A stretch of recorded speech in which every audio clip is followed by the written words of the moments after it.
Hey everybody, it's Ian the Off Kilter Crafter. I hope you're having a great day today. It's time to work on Clue 2 of Tree of Life, the Puzzle Mystery Quilt for Spring 2024. Super excited to work on this one, and it looks like it is going to be a very easy clue to put together. It's going to go together in no time, it looks like. Now, a lot of you may have had issues getting your Clue 1 or even your box of clues if you ordered everything up in advance, like paid for it all in one lump sum. The USPS seems to be running a bit slow right now. If you don't receive your clue in about 2 weeks, make sure to send an email to help@cutandcuts.com. Let them know that you haven't received your clue yet, and they can either track it or hopefully send you another one, or however they can help you out. So just be patient. USPS seems to be having quite the time right now getting those clues out. I know my clue, in fact, my box of clues did not arrive until about a week, maybe a week and a half after it was sent out. So they are very slow for whatever reason right now.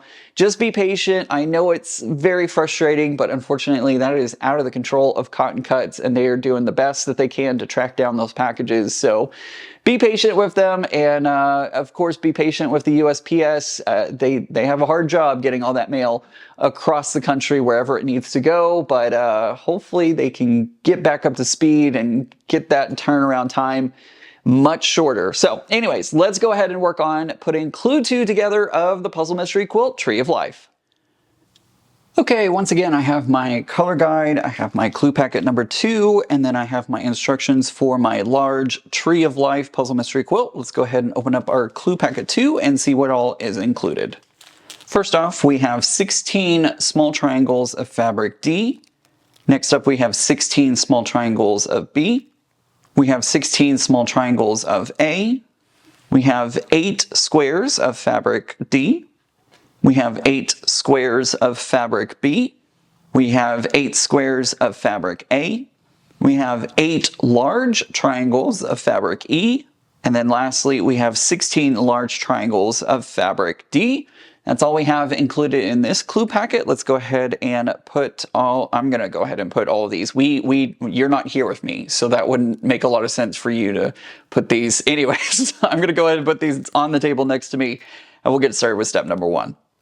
Okay, like I said in the very beginning, there are not many steps to this at all, and they look super easy, so we're going to go ahead and get started with step number 1. We're going to sew a small triangle of A to the top right of a large triangle of D, and then we're going to press that towards our A fabric, and then we're going to add a second A triangle to the left, and we're going to press that again towards our A. We're going to make 8 of these in total, so we're going to make 8 flying geese in total. And that's all that's really for step 1. So that's super easy. I'm going to go ahead and put that all together, and I'll come back when I'm doing the final press on the left side for triangle A, and we'll move on to step number 2. Okay, I've sewn all 8 of them together, and if you've never done a puzzle mystery quilt, I want to show you really quick how I like to iron my flying geese. I, get the one side put together, and then I'll kind of treat them like my half square triangles. I'll go up, and then back down, and then turn and go over.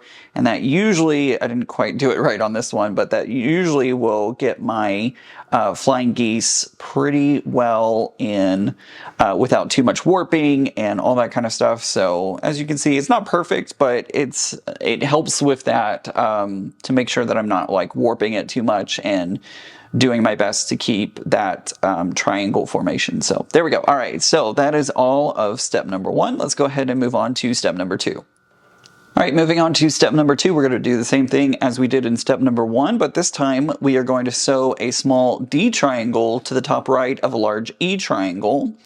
And then we're going to add a second D triangle. Oh, we're going to press that first, and then we're going to add that second D triangle on the top left, just like this. We're going to make this 8 times, so I'm going to go ahead and sew all of them together, and I'll come back when I'm pressing out on the left side, just as I did for step number 1. So let's go ahead and do that, and I'll meet you back here in just a moment.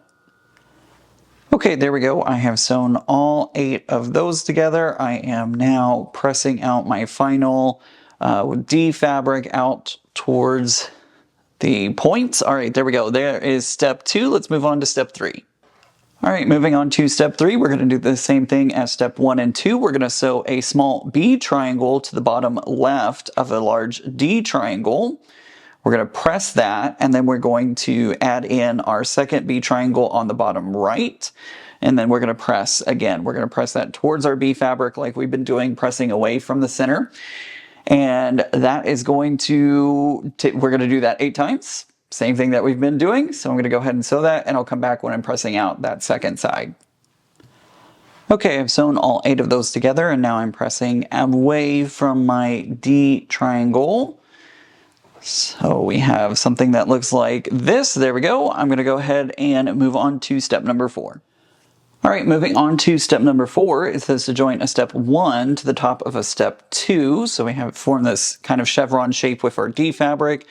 And then we're going to add step 3 to the bottom. So we're not going to have matching fabric here. It's going to be kind of weird. It feels weird, I should say, but we're just going to go ahead and put these together in a row just like this. And then whenever we finish, we're going to be pressing it towards the top.